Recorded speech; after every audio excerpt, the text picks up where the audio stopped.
Welcome back to Wake Up America. I'm Sarah Williamson. Now it's time to look at some business headlines, and to look at them, we're going to bring back our money men, business and markets analyst and Newsmax contributor Seth Denson and America's accountant Dan Geltrude. Gentlemen, thank you so much for joining us again. First, we're going to start with Thursday's markets. The last barometer we have, the Dow Jones inches back up to 36,000 mark, ending Thursday up by more than 196 points. The Nasdaq and S&P also landing in positive territory.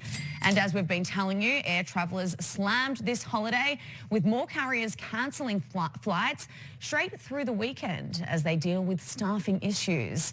Nearly 1,000 flights were scrapped yesterday, with even more cancellations on tap for today. Now, Seth, just when it seems the skies were friendly again, this happens. Will airlines ever fully recover? Because it doesn't seem like it to me. Yeah, listen, Sarah, it's a great question. They will. The question is when. And I don't know that 2022 is the year, although analysts are currently predicting that losses will drop by 78%. Now, that still means the global airline industry will lose $12 billion in 2022 if those numbers hold true. But a lot of this is going to hinge on variance. It's going to hinge on Americans being able to feel comfortable getting back out. And quite frankly, I think it's going to hinge on these masks. A lot of Americans are not flying. They just don't want to put on those masks. No one wants to put on those masks, whether you're getting on a flight or going anywhere, to be perfectly honest. Now, Amazon is reaching a settlement with the National Labour Relations Board, making it easier for employees to organise at work. The moving comes as more workers push to be unionised, rather. Now, Dan, under the deal, Amazon will notify current and past warehouse staffs of their right to organise in its buildings and allow the NLRB to quickly hold the company accountable should it violate the rules. Do you think Amazon is going to behave here? Yes, I do, and I think it would be in their best interest to do that. Look, Amazon does not want their workers to ultimately unionize.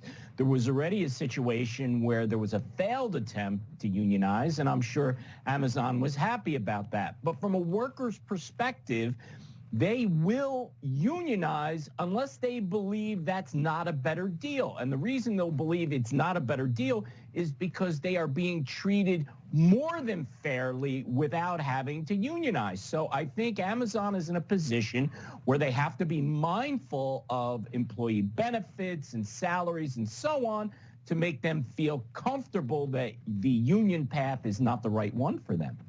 Okay, now, gentlemen, pancakes are flying at Blackstone.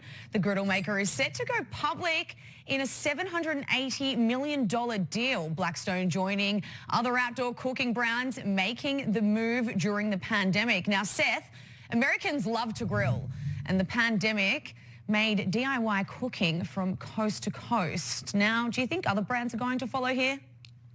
You know, Sarah, it's hard to tell, and they probably ought to watch and see. Listen, I'm a big griller. I grilled a lot this past weekend, thanks to the Bassett family for some great steaks they sent me for Christmas. We really enjoyed those. But here's the reality. Sometimes going public isn't always the best deal. Traeger, for example, which I'm a big fan of, I've got a Traeger, that's what I cook on.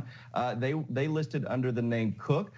Earlier this year, they've already lost half their value. So listen, let's see what Blackstone does, but it'll be important for a lot of these other, we'll call it up-and-comers in the market, to really look and see, are these waters worth dipping into?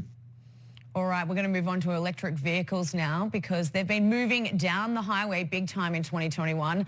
And we're not expecting them to slow down in 2022 either. Now, Tesla already struggling to keep up with demand. Others are joining the EV game, including Ford, Volkswagen and Toyota, now all planning to unlock a wave of new models next year and beyond. Now, Dan, are cars powered by gas truly on the way out here?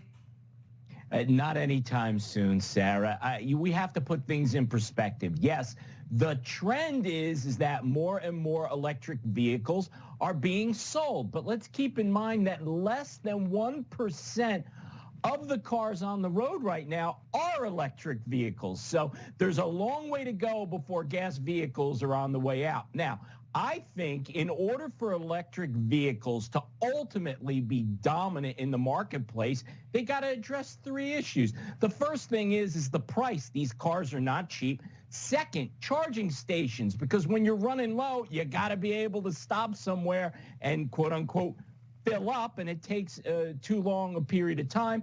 And the third thing is these batteries need to last longer. People don't want to drive in fear of they're going to run out of battery power. When those things happen, electric vehicles rather, will dominate the marketplace.